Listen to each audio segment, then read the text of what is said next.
أعوذ بالله من الشيطان الرجيم. قل هذه سبيلي أدعو إلى الله على بصيرة أنا ومن اتبعني وسبحان الله وما أنا من المشركين.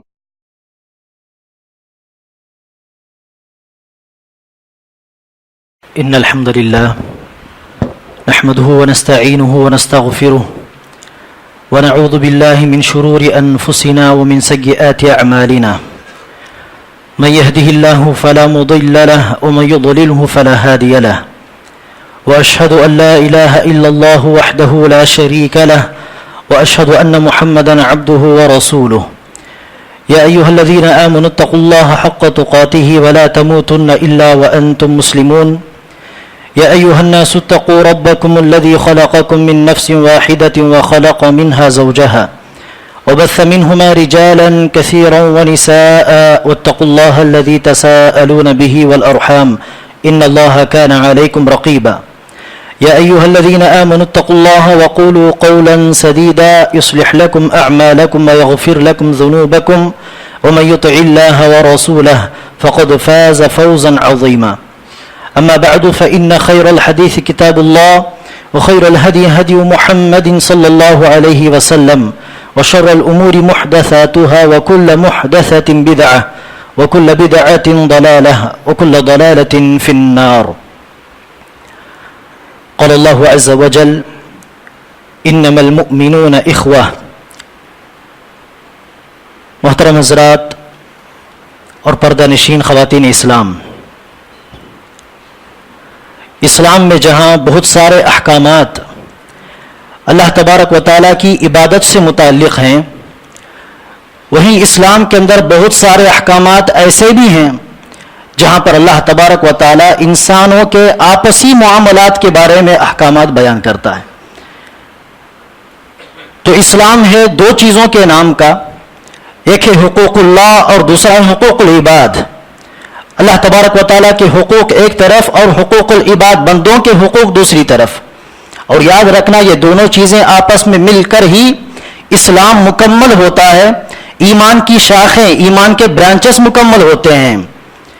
اسی لیے کوئی بندہ با اخلاق ہو، لوگوں کے ساتھ اچھے اس کے معاملات ہوں، تعلقات ہوں، لیکن نماز کا پابند نہیں ہے، روزے کا پابند نہیں ہے، تو وہ پکا مسلمان نہیں، سچا مسلمان نہیں. فرض کیجئے کہ ایک بندہ ایسا ہے جو نماز کا بڑا پابند ہے، روزے کا بھی بڑا پابند ہے، لیکن بد اخلاق ہے، لوگوں کے ساتھ اس کے تعلقات اچھے نہیں، تو وہ بھی سچا مسلمان نہیں، اچھا مسلمان نہیں. ایک سچا مسلمان بننے کے لیے حقوق اللہ کی ادائیگی بھی ضروری ہے اور حقوق العباد کی بھی ادائیگی ضروری ہے. عبادت گزار بننا بھی ضروری ہے اور با اخلاق بننا بھی ضروری ہے. مجھے ابھی بھی یاد ہے میرے بچپن میں میرے والد صاحب کے پاس ایک بوڑھے آدمی آتے ہیں جو نابینا تھے، نظر نہیں آتا تھا، بوڑھے بھی تھے، نابینا بھی تھے. خود اپنے بچے کی شکایت کرنے کے لیے آئے، اور ان کا بچہ کیسا تھا وہ بھی مجھے یاد ہے کہ بڑا نمازی، 5 وقتہ نمازی تھا. لیکن اس بوڑھے باپ نے، نابینا شخص نے اپنے بیٹے کے تعلق سے یہ شکایت کی کہ میرا بیٹا مجھے گالیاں دیتا ہے، میرا بیٹا مجھے مارتا ہے، آج تو دھکے مار کر مجھے باہر ہی بھگا دیا، ذرا نصیحت کیجئے، سمجھائیے. تو اس لیے یہ کہنا چاہتا ہوں کہ نماز کی پابندی کے ساتھ ساتھ، عبادت گزاری کے ساتھ ساتھ، لوگوں کے ساتھ ہمارا تعلق بھی سیدھا ہو، اچھا ہو، ہمارے اخلاق اچھے ہوں. آج میں آپ کے سامنے اس خطبے میں اللہ کے رسول کی ایک حدیث سنانا چاہتا ہوں، اس کی مختصر شرح کرنا چاہتا ہوں، جو کہ اخلاق سے متعلق حدیث ہے.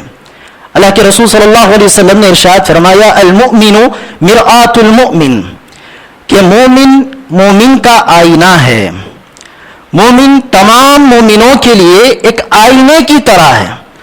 گرچہ حدیث کے اندر عربی زبان میں صرف 3 الفاظ ہیں، لیکن الفاظ جتنے کم ہیں اتنا ہی گہرا معنی اس حدیث کے اندر پایا جاتا ہے، اتنی ہی زیادہ نصیحتیں اس حدیث کے اندر پائی جاتی ہیں. اللہ کے رسول نے کہا مومن مومنوں کے لیے آئینے کی طرح ہے. اس کا مطلب یہ ہوا کہ ہم تمام مومنوں کے ساتھ ایک آئینے کی طرح رہیں، آئینے کا کام کریں. اب آئینے کا کام کیا ہے؟ آئینے کی خوبیاں کیا ہے؟ یہ جاننا ضروری ہے تاکہ اس حدیث پر ہمارا عمل ہو سکے. آئینے کی بہت ساری خوبیاں ہیں. آئینے کی ایک خوبی یہ ہے کہ آئینے میں جب ہم اپنا چہرہ دیکھتے ہیں آئینہ آپ کی خوبیاں بھی دکھائے گا اور خامیاں بھی دکھائے گا. آئینے کے سامنے کھڑے ہو کر جب ہم اپنا چہرہ دیکھتے ہیں ہمارے چہرے میں خوبصورتی کے جو پہلو ہیں وہ بھی نظر آئیں گے اور بدصورتی کے جو پہلو ہیں وہ بھی نظر آئیں گے. داغ دھبے ہوں, کالے نشانات ہوں, تو اس کا مطلب یہ ہوا کہ آپ کا چہرہ جیسا ہے ویسا دکھا دینا آئینے کا کام ہے. خوبیاں بھی اس میں ہوں گی, خامیاں بھی ہوں گی. لیکن آج ہم میں سے کئی لوگوں کی پریشانی کیا ہے, ہم کو اپنی صرف خوبیاں نظر آتی ہیں, خامیاں نظر نہیں آتی. اور جب دوسروں کا معاملہ آتا ہے تو دوسروں کی صرف خامیاں نظر آتی ہیں, خوبیاں نظر نہیں آتی. حالانکہ اسلام ہمیں یہ سکھاتا ہے کہ ہم دوسروں کی خوبیوں کی طرف فوکس کریں, دوسروں کی خوبیوں کی طرف ہم دیکھیں. خامیاں تو سب کے اندر ہوا کرتی ہیں. اللہ کے رسول صلی اللہ علیہ وسلم جب فتح مکہ کی تیاری میں لگے ہوئے تھے, صحابہ کرام کو اللہ کے رسول نے ہدایت دی کہ ہم ابھی فتح مکہ کی تیاری میں لگے ہوئے ہیں, مکے کی طرف روانہ ہونے والے ہیں. اس بات کی خبر کسی بھی طرح مکہ والوں کو نہیں ہونی چاہیے. لیکن حاطب بن ابی بلتعہ نامی ایک صحابی تھے, انہوں نے مکہ والوں کو ایک خط لکھ بھیجا جس میں انہوں نے اس بات کی خبر دی کہ مکے سے مدینے سے ہم سب لوگ نکل کر آ رہے ہیں مکے پر حملہ کرنے کے لیے. لیکن اللہ تبارک و تعالیٰ نے وحی کے ذریعے اللہ کے رسول کو اس بات کی خبر دی. اللہ کے رسول نے خط جو شخص لے جا رہا تھا اسے بھی پکڑ لیا اور حاطب بن ابی بلتعہ کو بھی بلایا اور حاطب بن ابی بلتعہ سے پوچھا اللہ کے رسول نے کیا بات ہے حاطب, اس طرح ہماری خبر کافروں کی جانب لکھ بھیجنے کی ضرورت کیا پڑی؟ تو حاطب بن ابی بلتعہ نے کہا میرے بیوی بچے ابھی بھی مکہ میں ہیں, وہ ہجرت کر کے مدینہ نہیں آ سکے. مجھے ڈر ہے کہ کہیں اس ہنگامے میں کافر میرے بیوی بچوں کو مار دے اس بنیاد پر کہ وہ مسلمان ہیں. اس ڈر سے میں نے یہ خط لکھ بھیجا کیونکہ مجھے پورا یقین ہے کہ اس جنگ میں آپ کی جیت ہوگی, مسلمانوں کی جیت ہوگی, کافر کبھی جیتنے والے نہیں. لیکن کافروں کو اس بات کی میں خبر دے دوں گا تو ہو سکتا ہے کہ میرے خاندان والے بچ جائیں. تو اپنے خاندان والوں کے بیوی بچوں کی فکر میں اس طرح کی غلطی اس صحابی رسول سے ہو گئی. لیکن بات چیت چل رہی تھی تو عمر رضی اللہ عنہ غصہ ہوئے اور کہنے لگے اللہ کے رسول مجھے اجازت دیجئے اس منافق کی گردن میں اڑا دیتا ہوں. اللہ کے رسول صلی اللہ علیہ وسلم نے فوراً منع کیا, نہیں عمر, حاطب کے تعلق سے تم منافق نہیں کہہ سکتے, حاطب کے لیے منافق کا لفظ تم استعمال نہیں کر سکتے. کیوں؟ کیونکہ حاطب بن ابی بلتعہ ان 313 صحابہ کرام میں سے ہیں جنہوں نے جنگ بدر میں شرکت کی تھی. حق و باطل کے سب سے پہلی جنگ میں جو لوگ شریک تھے ان 315 صحابہ کرام میں حاطب بن ابی بلتعہ بھی ایک آدمی ہیں. اور بدری صحابہ کے تعلق سے اللہ تبارک و تعالیٰ نے کیا فضیلت سنائی؟ اللہ کے رسول نے کہا اللہ نے بدر کے صحابہ کی جانب دیکھا اور کہا اعملوا ما شئتم فقد غفرت لكم, اب جو چاہے کر لو اس جنگ کے بعد میں نے تمہارے گناہوں کو معاف کر دیا. وہاں پر گرچہ حاطب بن ابی بلتعہ کی غلطی تھی لیکن اللہ کے رسول صلی اللہ علیہ وسلم نے عین اسی موقع پر حاطب بن ابی بلتعہ کی خوبیوں کو جو ہے یاد دلایا, کہا کہ تم اس کو منافق نہیں کہہ سکتے. تو ہمیں بھی چاہیے کہ ہم اپنے مومن بھائیوں کی خوبیوں کی طرف بھی دیکھیں. اسی طرح اللہ کے رسول صلی اللہ علیہ وسلم نے خاص طور پر شوہر بیوی کے تعلق سے حدیث سنائی, کیونکہ عام طور پر ہوتا کیا ہے شوہر کو صرف بیوی کی غلطیاں نظر آتی ہیں, خوبیاں نظر نہیں آتی, اور اسی طرح بیوی کو بھی شوہر کی غلطیاں نظر آتی ہیں, خوبیاں نظر نہیں آتی. اللہ کے رسول نے کہا لا یفرق مؤمن مؤمنۃ ان کریہ منہا خلقا رضی منہا آخر, شوہر اپنی بیوی کو ناپسند نہ کرے, نفرت نہ کرے اپنی بیوی سے.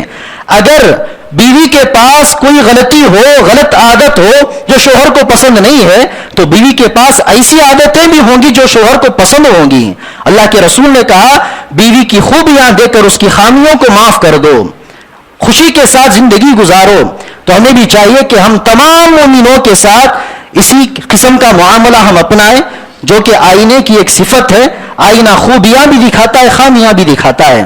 اس کا مطلب یہ نہیں کہ مومن بھائیوں کی خامیوں کو دیکھ کر نظر انداز کر دو, دیکھنے کے باوجود اس طرح رہ جاؤ کہ تم نے دیکھا ہی نہیں, معلوم ہی نہیں. ایسی بات نہیں.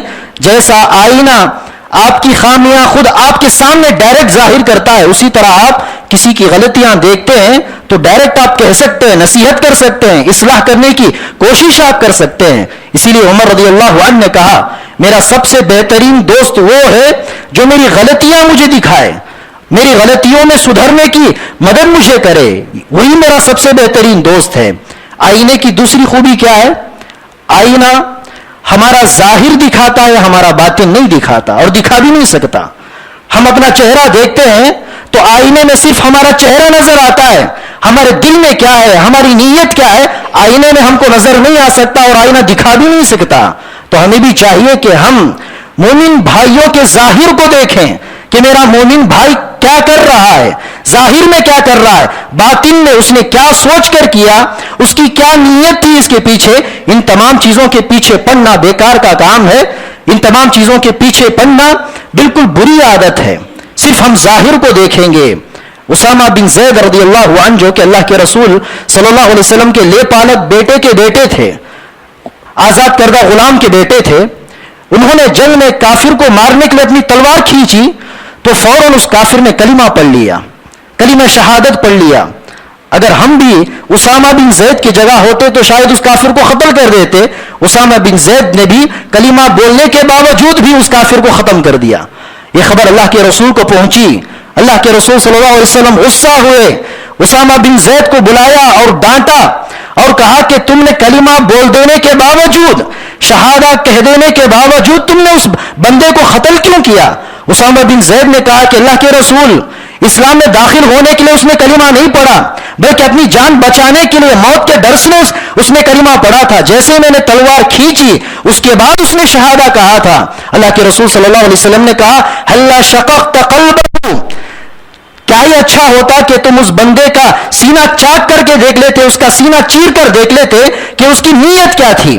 اسلام قبول کرنے کے لیے اس نے کلمہ پڑھا تھا یا اس نے اپنی جان بچانے کے لیے کلمہ پڑھا تھا, یہ جاننے کے لیے کیا ہی اچھا ہوتا کہ تم اس کے دل کو چیر کر دیکھ لیتے. اسامہ بن زید رضی اللہ عنہ بہت شرمندہ ہوئے. اللہ کے رسول نے یہ بھی پوچھا, اس روایت میں کہا گیا کہ اگر قیامت کے دن وہ کلمہ تمہارے خلاف کھڑا ہو کر تمہارے خلاف اللہ تبارک و تعالیٰ سے شکایت کرنے لگے تو تم کیا جواب دینے والے ہو اللہ کے سامنے کھڑے ہو کر؟ اسامہ بن زید کہتے ہیں اس دن مجھے یہ احساس ہوا کہ کاش میں آج مسلمان ہوتا, اس سے پہلے مسلمان ہونے کے بجائے آج میں مسلمان ہوتا تاکہ میں اس جنگ میں شریک نہ ہوتا اور مجھ سے ایسی بڑی غلطی نہ ہوتی.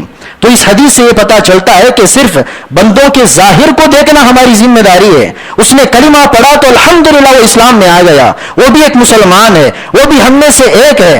دل میں کیا تھا, کیوں کلمہ کہا, یہ ہماری ذمہ داری نہیں. چند دنوں پہلے ایک بندے نے مجھ سے درخواست کی, کچھ کام کرنے کے لیے کہا, میں بھول گیا. اس کے بعد واٹس ایپ میں کچھ میسج آتا ہے تو میں نے سمجھا کہ شاید انڈائریکٹلی مجھے یاد دلا رہے ہیں کہ میرا کام ہوا کہ نہیں.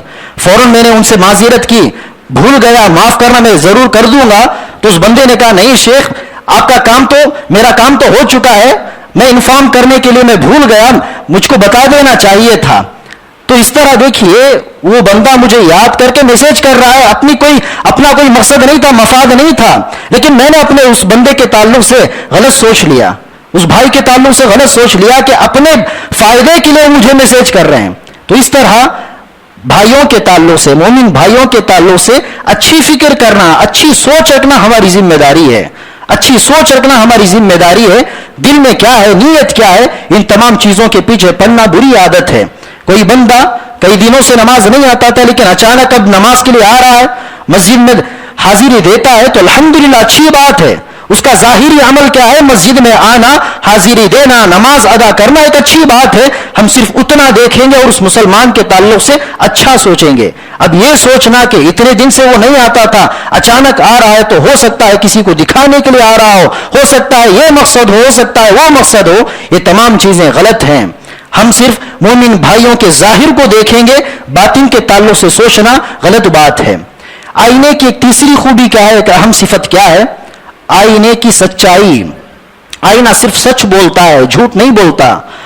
آپ اپنا چہرہ دیکھیں گے, آپ کے چہرے میں جتنی خامیاں ہوں گی اتنا ہی آئینہ دکھائے گا. اپنی طرف سے چند چیزوں کو ایڈ کر لینا, ملا لینا, مرچ مسالہ لگانا, یہ آئینے کا کام نہیں. آپ کے چہرے میں 2-3 کالے دھبے ہیں تو اتنا ہی نظر آئے گا. آئینہ اپنی طرف سے 4-5 دھبوں کو ملا کر نہیں دکھائے گا. یہ آئینے کی صفت ہے. آئینے کی صفت ہے سچائی. مومن کو بھی چاہیے کہ وہ سچائی کے ساتھ معاملہ کرے. لیکن آج ہم دیکھتے ہیں کہ کئی لوگ کسی سے ان کا جھگڑا ہو گیا, نفرت ہو گئی, دل میں کچھ چپخلش پیدا ہو گئی, تو ان کے تعلق سے کئی قسم کی باتیں لوگوں میں پھیلانے لگتے ہیں, پروپیگنڈے کرنے لگتے ہیں, ان پر تہمتیں لگانے لگتے ہیں. یہ ہرگز مومن کا کام نہیں ہو سکتا. اللہ تبارک و تعالیٰ کہتا ہے انما یفتری الکذب الذین لا یؤمنون. جو لوگ ایمان نہیں رکھتے اللہ پر اور آخرت پر, ایسے ہی لوگ اپنی طرف سے جھوٹ گھڑ لیتے ہیں, اپنی طرف سے جھوٹی باتیں لوگوں میں پھیلاتے ہیں. جھوٹی بات گھڑ لینا, اپنی طرف سے من گھڑت باتیں لوگوں کے سامنے پھیلانا, یہ مومنوں کا کام نہیں, مومنوں کا شیوا نہیں ہو سکتا. ایک عالم دین ہے ابن دقیق العید رحمہ اللہ, انہوں نے کتاب لکھی. اس کتاب کے اندر مسلمانوں کے کئی فرقوں کے تعلق سے, کئی مختلف جماعتوں کے تعلق سے انہوں نے کئی باتیں پیش کی. تو کتاب کی شروعات میں مقدمے میں وہ لکھتے ہیں کہ اس کتاب کے اندر مسلمانوں کے جن فرقوں کے تعلق سے جو باتیں میں نے لکھی ہیں, اگر اس کے تعلق سے اللہ مجھ سے سوال کر لے کہ اس فرقے کے تعلق سے آپ نے کیوں اس طرح کہا, تو اس کا جواب میرے پاس تیار ہے. اس کا جواب میرے پاس تیار ہے. یعنی پوری ریسرچ کے بعد, پوری تحقیق کے بعد انہوں نے ہر مسلمان فرقوں کے تعلق سے اپنی بات, اپنی رائے اس کتاب میں پیش کی. اپنی طرف سے کوئی جھوٹ اس کتاب میں انہوں نے درج نہیں کی. تو ہمیں بھی چاہیے کہ ہم تمام مسلمانوں کے ساتھ سچائی کا معاملہ کریں. کسی کے تعلق سے جھوٹ پھیلانا, تہمتیں لگانا, یہ مسلمانوں کا شیوا نہیں ہو سکتا. آئینے کی چوتھی اہم خوبی کیا ہے؟ آئینہ کبھی دوسروں کی غیبت نہیں کیا کرتا. اگر آپ نے آئینے میں اپنا چہرہ دیکھ لیا اور آپ نکل کر چلے گئے, پھر اس کے بعد میں آ کر سامنے کھڑا ہوا, ایسے ہرگز نہیں ہو سکتا کہ آپ کا چہرہ آئینہ مجھ کو دکھائے. نہیں ہو سکتا. میرے جانے کے بعد میرا چہرہ آئینہ کسی دوسرے کو نہیں دکھائے گا. تو آئینہ غیبت نہیں کیا کرتا. مومن کو بھی چاہیے کہ مسلمان بھائیوں کی خامیوں کو لے جا کر کسی دوسرے مسلمان کے سامنے بیان کرنا, غیبت کرنا, اسے بالکل پرہیز کر لیں. غیبت کرنا مسلمان کا شیوا نہیں ہو سکتا. کئی مسلمان شاید یہ سمجھتے ہیں کہ غیبت کرنا چھوٹا موٹا گناہ ہے, معمولی گناہ ہے. ہرگز ایسی بات نہیں. غیبت کرنا کبیرہ گناہوں میں سے ہے, کیونکہ اللہ کے رسول صلی اللہ علیہ وسلم نے تو اس کے تعلق سے وعید سنائی کہ غیبت کرنے کی یہ سزا قیامت کے دن دی جائے گی. اور وعید اگر سنائی جاتی ہے قرآن و حدیث کے اندر, یہ اس بات کی علامت ہوتی ہے کہ وہ گناہ کبیرہ گناہوں میں سے ہے, بڑے گناہوں میں سے ہے. اور اللہ تبارک و تعالیٰ نے جو مثال بیان کی غیبت کی, اگر وہ مثال ہمیں یاد رہ جائے, ہم کسی بھائی کی غیبت کبھی نہ کریں. اللہ تبارک و تعالیٰ نے کہا کہ غیبت کرنا ایک مسلمان مردہ بھائی کی گوشت کو کھانے کے برابر ہے. یہ کتنی بری مثال ہے غیبت کی. اور یاد رکھنا, جب بھی ہم غیبت کرتے ہیں, غیبت کرتے ہوئے گویا کہ آپ اپنے نماز, اپنے روزے کی نیکیاں اٹھا کر اس بندے کو دے رہے ہیں. آپ جو مفت میں اپنی نیکیاں اٹھا کر اس بندے کے اکاؤنٹ میں ٹرانسفر کریں, ڈپازٹ کر رہے ہیں. یہ کتنے گھاٹے کا سودا ہو گیا. آپ نے محنت کر کے نماز پڑھی, محنت سے روزے رکھے, وہ ثواب اٹھا کر آپ جس بندے کی غیبت کریں اس کو دے رہے ہیں. یہ کتنے گھاٹے کا سودا ہو گیا. اسی لیے حسن بصری رحمہ اللہ کے تعلق سے آتا ہے کہ کسی نے حسن بصری رحمہ اللہ کی غیبت کی مجلس میں, اس مجلس کا ایک شخص حسن بصری کے پاس آیا اور کہنے لگا کہ دیکھیے آپ کے تعلق سے اس بندے نے ایسی بات آج کہی ہے. تو فوراً حسن بصری رحمہ اللہ نے کچھ تحفہ اس بندے کے ہاتھ میں دیا اور کہا, جاؤ جس نے میری غیبت کی اس کے پاس یہ تحفہ دے دو, تحفہ پہنچا دو اور کہہ دینا کہ حسن بصری سے صرف اتنا ہی ہو سکا ہے, اتنا ہی وہ دے سکتے ہیں, ورنہ آپ نے جو حسن بصری کو دیا ہے, اپنی نیکیاں اٹھا کر حسن بصری کو جو دے دی ہے, اس کے مقابلے میں حسن بصری اس دنیا میں آپ کے لیے کچھ نہیں کر سکتے. تو دیکھیے, جب بھی ہم غیبت کرتے ہیں گویا کہ آپ اپنی نیکیاں اٹھا کر اس بندے کو دے رہے ہیں مفت میں. تو اس لیے غیبت کرنے سے کلی طور پر پرہیز کرنا ہم پر ضروری ہے. سلف میں سے کسی نے, بزرگ میں سے کسی نے کہا, اگر میں کسی کی غیبت کرنا ہوتا تو میں اپنے ماں باپ کی غیبت کرتا, والدین کی غیبت کرتا, والدین کی برائیاں لے جا کر دوسروں کے سامنے بیان کرتا, کیونکہ میری نیکیوں کے زیادہ مستحق میرے ماں باپ ہیں. میری نیکیوں کے زیادہ مستحق میرے ماں باپ ہیں دوسروں سے. جب میں اپنے ماں باپ کی غیبت نہیں کر سکتا تو میں دوسروں کی بھی غیبت نہیں کروں گا, اپنی نیکیاں اٹھا کر دوسروں کو نہیں دوں گا. تو اس لیے ہمیں بھی چاہیے کہ ہم اپنی نیکیوں کی حفاظت کرتے ہوئے ہر قسم کے بد اخلاقی سے خود کو بچائے رکھیں. امام بخاری رحمہ اللہ کہتے ہیں کہ جس دن مجھے پتا چلا کہ غیبت کرنا حرام ہے، بری بات ہے، اس دن سے آج تک میں نے کسی کی غیبت نہیں کی. تو ہم صرف ائمہ کرام کے نام بولتے رہتے ہیں، دہراتے رہتے ہیں. ان ائمہ کرام کی سیرت کو فالو کرنے کی بھی ضرورت ہے، اتباع کرنے کی بھی ضرورت ہے. آئینے کی پانچویں ایک اہم خوبی کیا ہے؟ آئینے کے اندر معاف کرنے کی صفت ہے. آئینہ معاف کرتا ہے. اس کی مثال کیسی ہے؟ آپ نے غصے میں آ کر آئینہ اٹھا کے نیچے پھینک دیا، آئینے کے ٹکڑے ٹکڑے ہو گئے، پھر بھی آئینہ جو کام صحیح سالم رہتے ہوئے کرتا تھا وہی کام ٹوٹنے کے بعد بھی کرے گا. صحیح سالم رہتا تھا تب بھی آپ کا چہرہ اس میں نظر آتا تھا، ٹوٹنے کے بعد بھی ہر ٹکڑا اٹھا کر آپ دیکھیں گے اس ٹکڑے میں بھی آپ کا چہرہ نظر آئے گا. تو گویا کہ آئینہ آپ کو آپ کی غلطی کو معاف کرتا ہے. ہمیں بھی چاہیے کہ ہم مسلمان بھائیوں کی زبان سے کچھ ایسے الفاظ نکل جائیں جس سے ہمارے دل کو ٹھیس پہنچتی ہو، تکلیف ہوتی ہو، معاف کر دیں. اس تکلیف کی بنیاد پر اپنے رویے کو ان کے ساتھ بدلا لینا. آج تک آپ ان کے ساتھ اچھے تھے لیکن اس واقعے کے بعد آپ ان کے لیے برے ہو گئے، ایسی بات بالکل نہیں ہونی چاہیے. مسلمانوں سے جو بھی تکلیف ہوتی ہے اسے معاف کر کے ان کے ساتھ اچھے اخلاق کو قائم رکھنا، برقرار رکھنا ہم پر ضروری ہے. اللہ کے رسول صلی اللہ علیہ وسلم کی زندگی سے کیسی بہترین مثال ہم کو ملتی ہے. اللہ کے رسول صحابہ کرام کے ساتھ مکے میں داخل ہوئے مکہ فتح کے موقع پر، تو تمام کافر جنہوں نے تقریباً 20-21 سال سے مسلمانوں کو ستایا، ظلم و ستم کے پہاڑ توڑے مسلمانوں پر، اللہ کے رسول پر، ایسے کافر اللہ کے رسول کے سامنے کھڑے ہوئے ہیں. اللہ کے رسول صلی اللہ علیہ وسلم نے ان کافروں کو دیکھ کر کہا میرے بارے میں کیا سوچتے ہو؟ ان کافروں نے کہا اگر آپ بدلہ لیں تو ہم بدلے کے مستحق ہیں، آپ کو حق پہنچتا ہے بدلہ لینے کا، لیکن ہم آپ سے معافی کی امید رکھتے ہیں. تو اللہ کے رسول صلی اللہ علیہ وسلم نے کہا جیسے یوسف علیہ السلام نے اپنے بھائیوں کو دیکھ کر کہا کہ جاؤ آج تم کو میں نے معاف کر دیا، وہی جملہ میں آج تم سے کہنے والا ہوں. کہہ کر اللہ کے رسول نے کہا لا تثریب علیکم اليوم اذهبوا وانتم الطلقاء، جاؤ آج تم آزاد ہو، آج کسی قسم کی گرفت نہیں ہے، آج میں بدلہ لینے والا نہیں ہوں. ذرا سوچئے سبحان اللہ، 20-21 سال سے جن کافروں نے مسلمانوں کو تکلیف دی، ظلم کیا، ایسے کافروں کو اللہ کے رسول نے ایک جملے میں معاف کر دیا. تو آج ہم اپنے ماں باپ کو کیوں معاف نہیں کر سکتے؟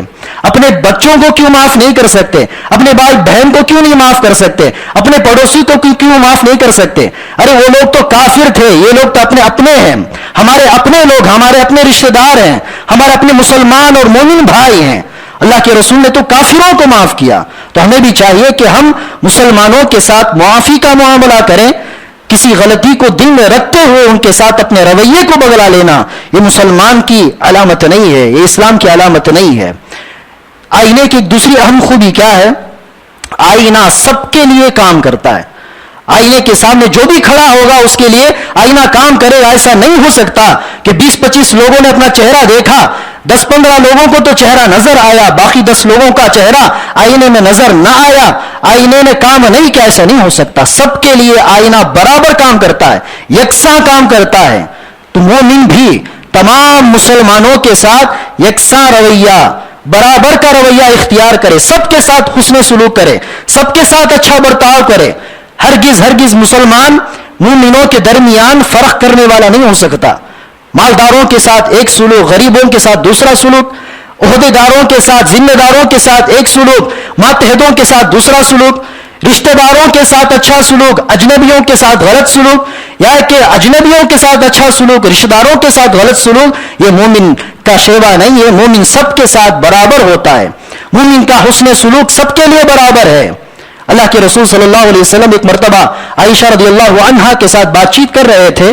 دیکھا کہ دور سے ایک شخص آ رہا ہے.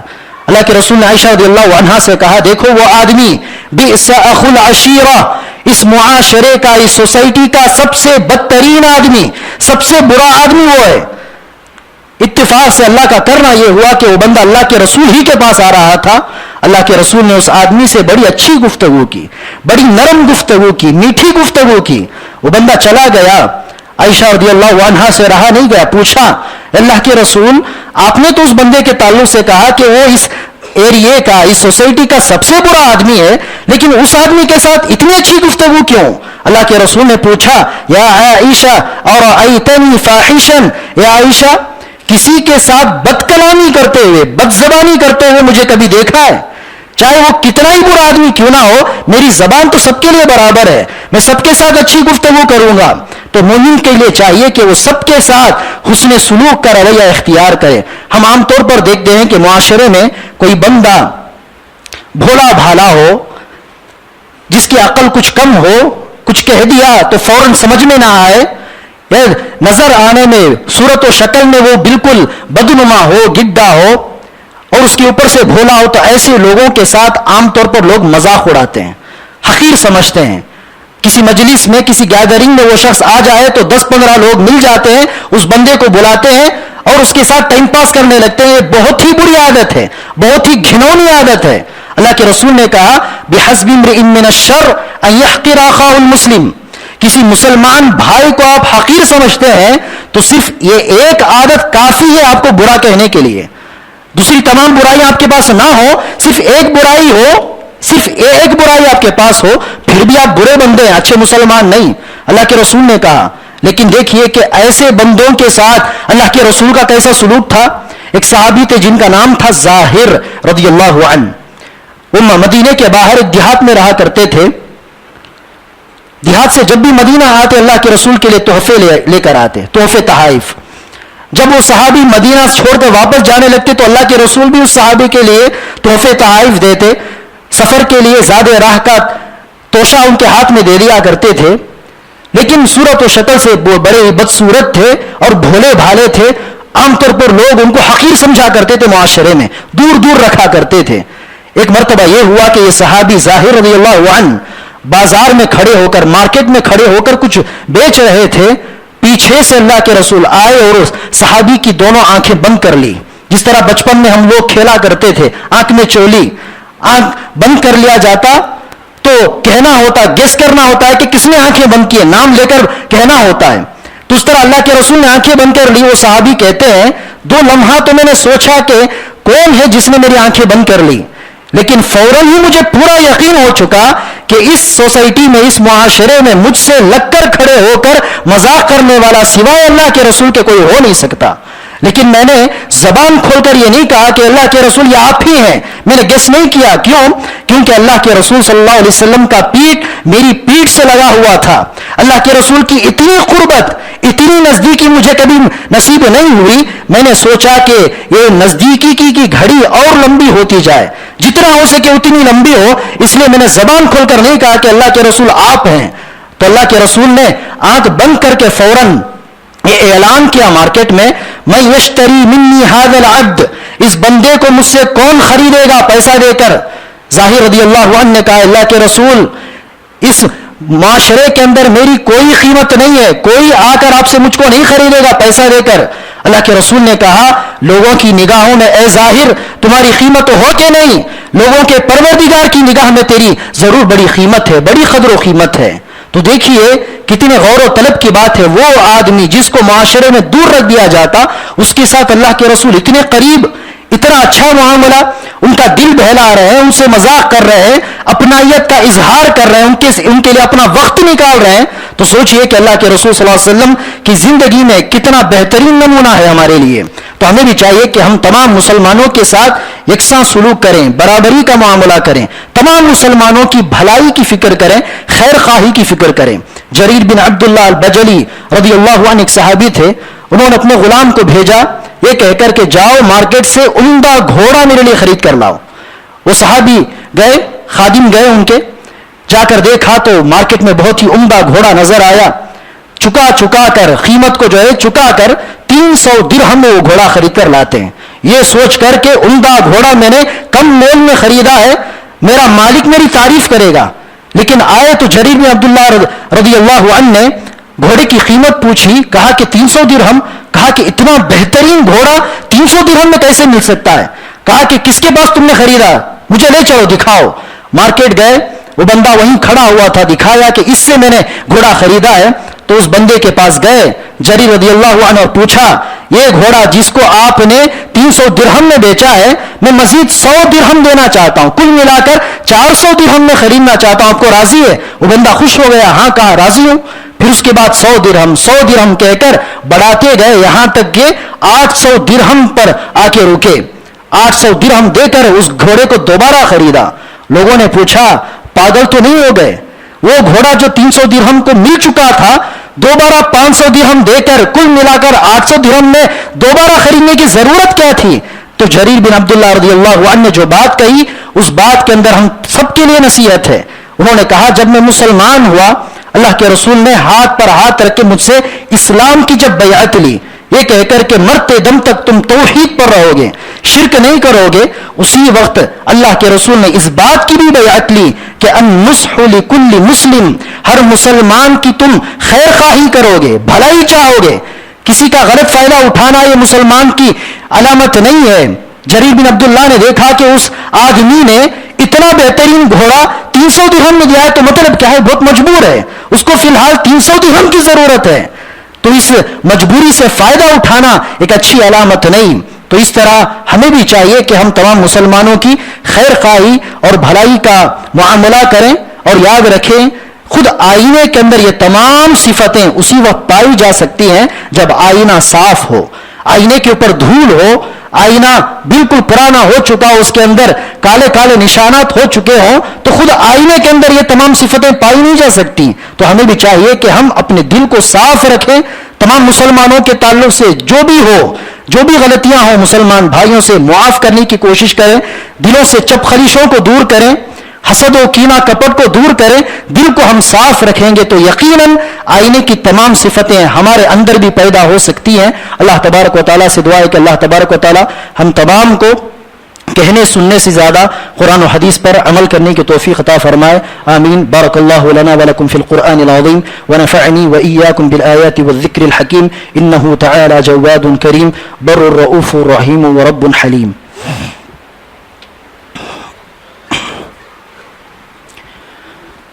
الحمد لله رب العالمين والصلاة والسلام على رسوله الكريم نبينا محمد وعلى آله وأصحابه أجمعين وعلى من تبعهم بإحسان إلى يوم الدين.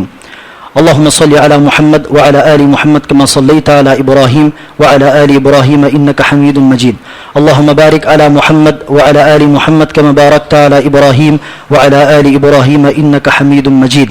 إن الله يأمر بالعدل والإحسان وإيتاء ذي القربى وينهى عن الفحشاء والمنكر والبغي يعظكم لعلكم تذكرون. اذكروا الله يذكركم وادعوه يستجب لكم ولذكر الله تعالى أكبر والله يعلم ما تصنعون.